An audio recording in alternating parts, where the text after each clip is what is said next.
Olá pessoal, bem-vindos a mais um vídeo do canal Eletrolab. Hoje nós vamos falar sobre MOSFET. O que é o MOSFET? Quais são as características físicas e elétricas desse componente? Ok? O MOSFET é um componente hoje em dia extremamente importante na eletrônica, muito utilizado em diversos equipamentos. Então nós vamos conhecer o que é e como ele funciona. Basicamente, o MOSFET, esse nome MOSFET, vem de Metal Oxide Semiconductor Field Effect Transistor, ou seja, o transistor de efeito de campo com semicondutor de óxido metálico. Ok? É uma tradução literal aqui do nome dele. E basicamente ele é constituído de 3 pinos. Os pinos são identificados como dreno, comporta e fonte em português. Em inglês, drain, gate e source. Não é source, como muita gente fala por aí, é source, ok? E no jargão do dia a dia, você ouve muita gente falar dreno, gate, não traduz o gate, chama de gate, e source, não traduz source para fonte. Então é o que mais o pessoal usa, dreno, gate e source. Ele tem dois tipos, canal N e canal P, ok? Nós vamos ver mais adiante essa distinção.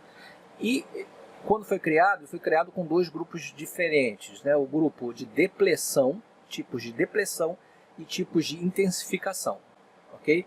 O tipo de depleção ele é menos utilizado e o de intensificação é mais utilizado, principalmente o canal N. O de depleção normalmente só vem em versão canal N e o de intensificação vem nos dois formatos, né? Canal N e canal P.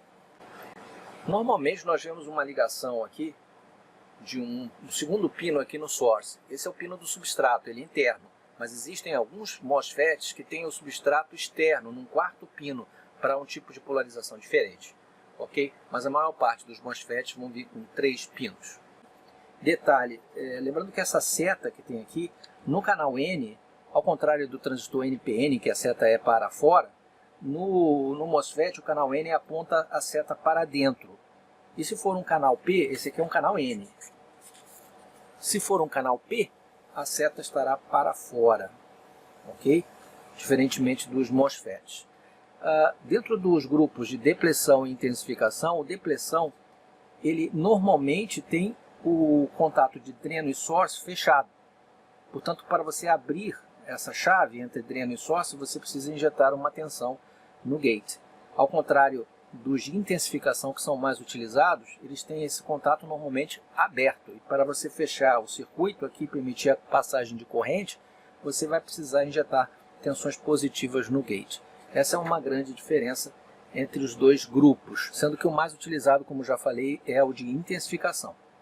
É o que a gente mais utiliza aí nos circuitos. As aplicações do MOSFET são várias, entre elas as de chaveamento,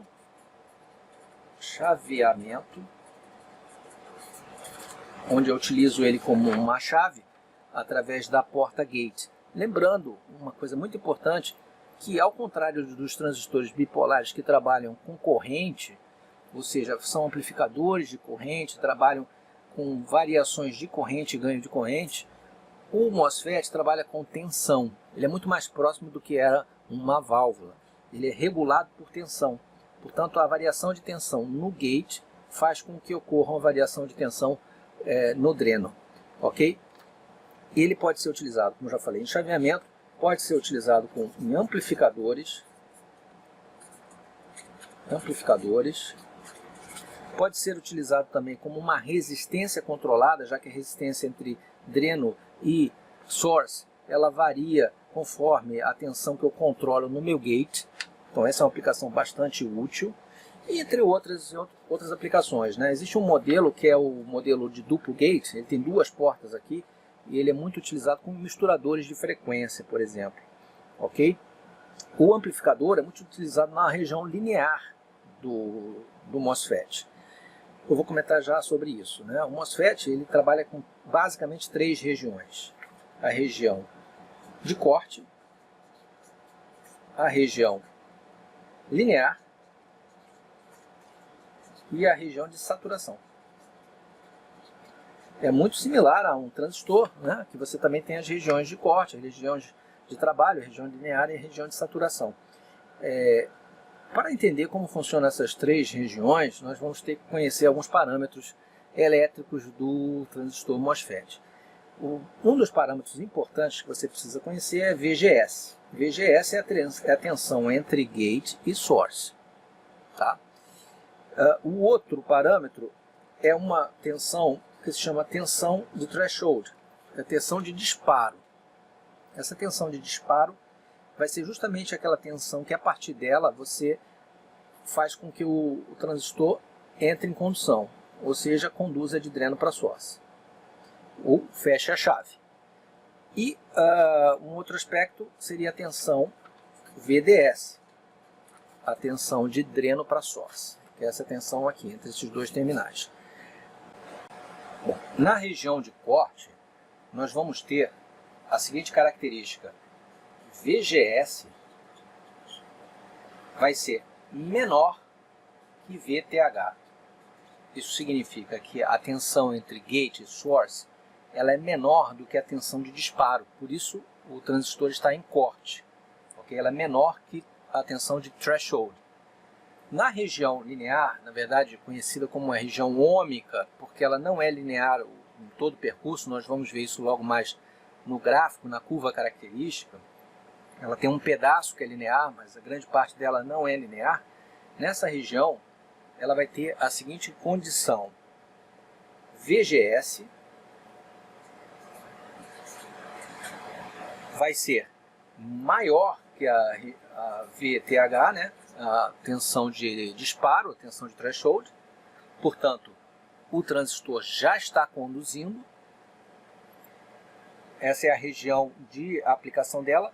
E a VDS, que é a tensão entre dreno e source, ela vai ser menor que VGS. Essa é a condição para ela estar na região ômica, a região de condução ou a região linear também constando dentro dessa faixa. E na saturação, quando ele vai ter a corrente máxima disponível para o dispositivo, ele vai ter a condição de que VGS é maior, obviamente, que a tensão de threshold, porque ele também está conduzindo, e também VDS vai ser maior que VGS menos a tensão de threshold, VTH. Nessa condição, com VDS maior que VGS menos VTH, ele vai estar na região de saturação. Alguns pontos importantes aqui com relação ao MOSFET. O MOSFET ele tem uma corrente de gate, por ter essa característica do gate, o gate aqui, né? Ele ser isolado eletricamente do dreno e do source, né? Ele é isolado aqui, vou fazer aqui, tem esse isolamento justamente por uma camada de óxido, e essa questão dele ser transistor de efeito de campo, né? O transistor de efeito de campo é justamente por conta do efeito do campo elétrico que é criado entre o gate e as demais partes do transistor, ok? Por esse isolamento você gera uma impedância altíssima aqui, mas ela existe, e a corrente, virtualmente, ela é zero aqui, a corrente de gate, tá?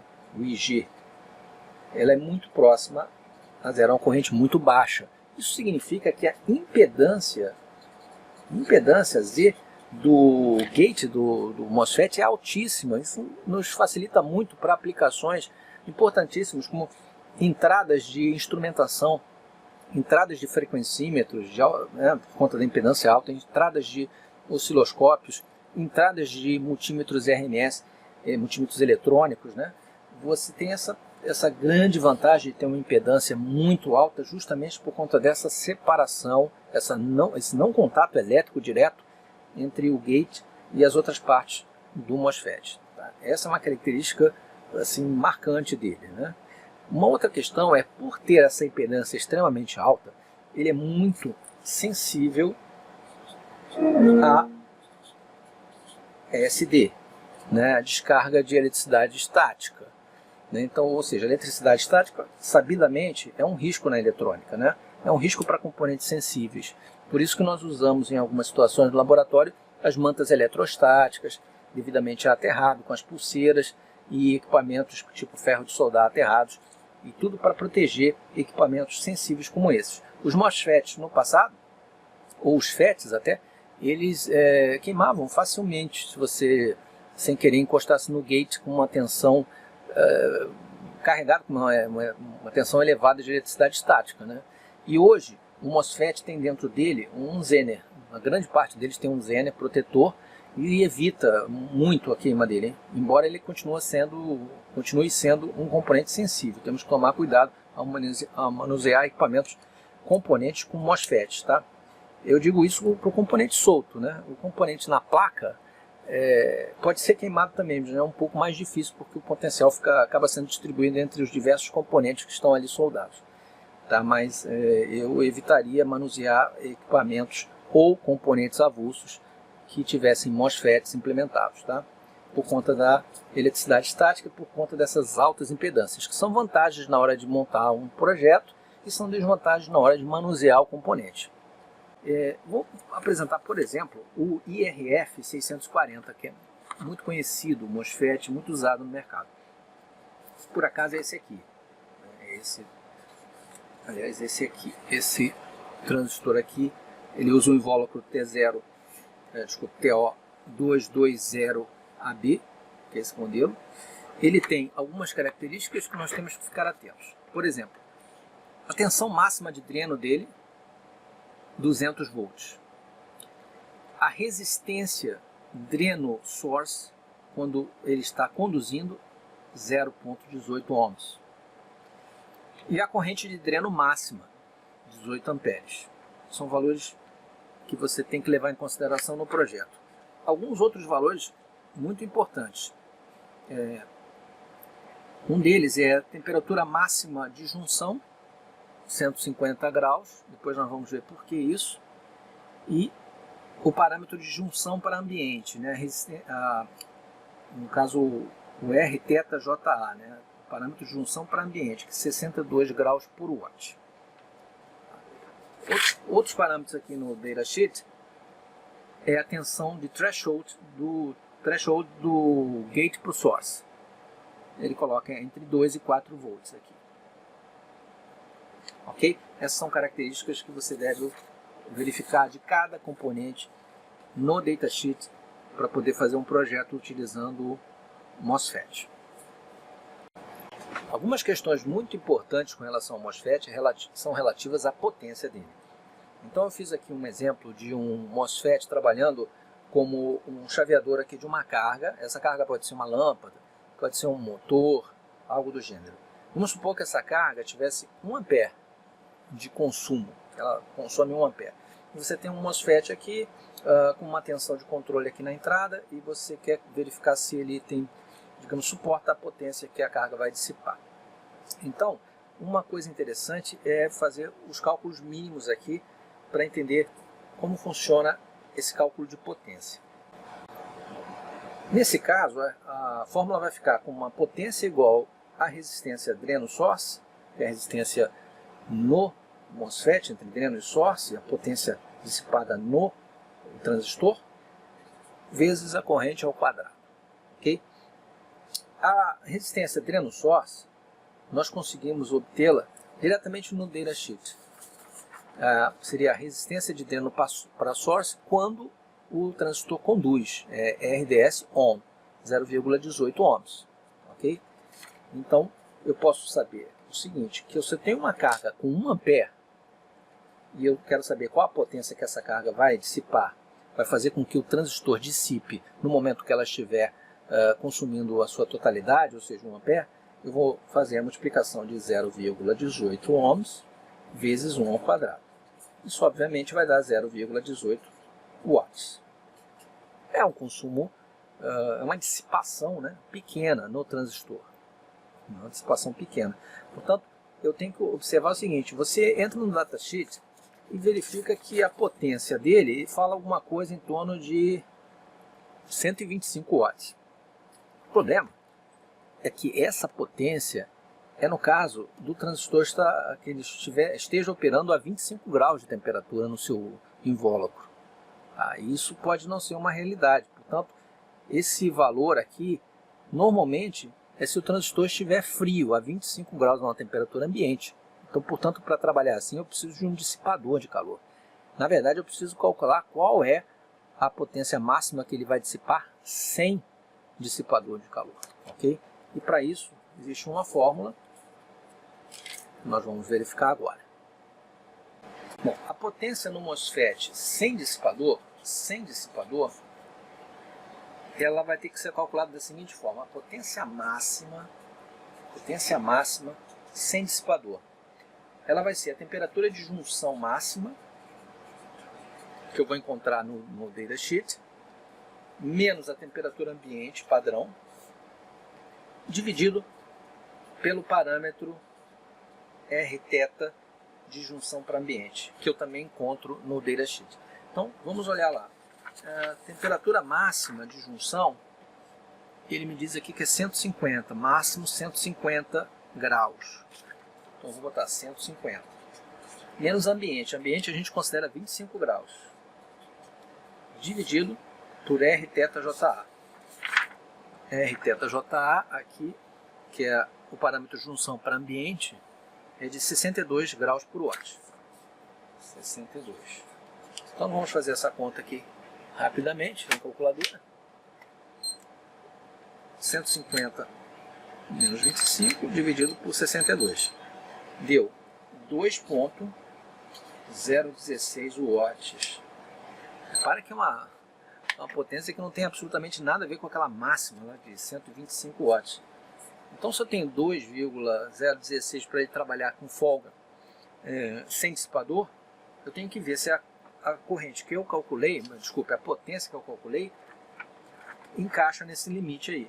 E, na verdade, sim, porque eu calculei uma potência de 0,18 watts, muito menor do que 2 watts. Portanto, para essa carga de 1 ampere no MOSFET, eu posso trabalhar sem dissipador. Ok? Transistor sem dissipador, porque ele está distante dos 2 watts de dissipação interna, em função do cálculo que nós fizemos agora. Tá? Então é possível usar sim sem dissipador no caso de uma carga de 1 ampere. Bom, pessoal, resumindo, o MOSFET é um transistor fundamental nos dias de hoje para diversas aplicações. Nós não vamos entrar aqui em detalhes da utilização dele como amplificador ou de análise DC ou AC de um circuito com MOSFET, porque são extremamente longas e complexas com diversas fórmulas. Nós podemos avançar para um segundo vídeo depois, entrando com mais detalhes em algumas áreas de aplicação. Ok? O MOSFET, como eu já falei, ele pode ter esse invólucro, mas também pode ter um invólucro assim, ó, um invólucro de um MOSFET de menor potência, que parece até um transistor bipolar, assim como aquele, né? Mas é um MOSFET, ok? Aprendemos aqui então o que é um MOSFET, quais são as vantagens dele, lembrando que ele tem uma impedância altíssima de gates, portanto pode ter utilização em diversas áreas de instrumentação. Tem uma corrente também tendendo a zero aqui no gate por conta dessa construção. Ele é sensível à eletricidade estática, mas por ter um diodo, né, tem até aqui no datasheet o diodozinho desenhado, protetor, isso minimiza muito o risco nos componentes mais atuais. Ok? Tem características de datasheet que você precisa analisar antes de utilizar ou fazer algum projeto com ele, que seria a tensão de VDS, né, a resistência de dreno para source, a corrente máxima de dreno, a potência máxima dissipada, a temperatura máxima de junção, entre outros. Tá? A tensão também de disparo, né, o threshold voltage aqui no gate. Ok? Vimos um pouco sobre a curva característica dele, as áreas de trabalho dele, né, a parte de corte, a parte linear ou ômica e a parte de saturação, a utilização principal dele como chave, ok? Entre outras. Bom, pessoal, espero que tenham gostado. Clique em like se vocês gostaram do vídeo, inscrevam-se no canal e até o próximo vídeo. Muito obrigado, um grande abraço.